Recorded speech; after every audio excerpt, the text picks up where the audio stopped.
y a tout juste une semaine, le président ukrainien intervenait à distance au cours d'une séance extraordinaire au Parlement européen et il demandait l'adhésion de son pays à l'Union européenne. Depuis lors, la Géorgie et la Moldavie ont formulé la même demande et les 27 viennent de lancer la procédure d'examen de ces candidatures.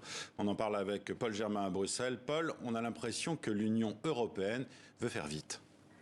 Alors Marian, il ne faut pas s'emballer, les circonstances sont évidemment exceptionnelles, mais les procédures sont les procédures et l'Ukraine ne fera pas partie de l'Union européenne la semaine prochaine, même si au sein du Parlement européen, qui est réuni pour le moment en séance plénière, certains pensent qu'il faudrait imaginer une procédure express, mais pour le moment cela n'existe pas. Cela dit, Emmanuel Macron a quand même fait très vite, il vient de demander à la Commission européenne un premier avis sur la recevabilité de la candidature de l'Ukraine, de la Moldavie et de la Géorgie. Si cet avis est positif, eh bien les 27 vont devoir donner leur accord à l'unanimité pour reconnaître officiellement le statut de pays candidat. Et c'est alors que les choses sérieuses vont commencer. Chacun de ces pays va devoir prouver qu'il respecte certains critères économiques et politiques. À titre indicatif, la Serbie est candidate depuis 10 ans et les négociations piétine.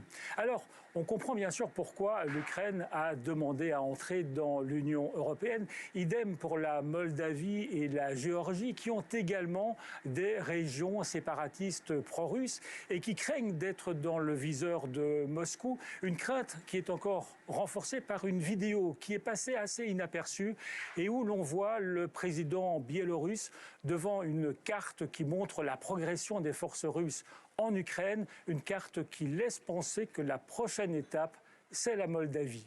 En tout cas, tout ce que Vladimir Poutine aura tenté de combattre, à savoir un rapprochement entre certains pays et l'Union européenne, est en train de se réaliser.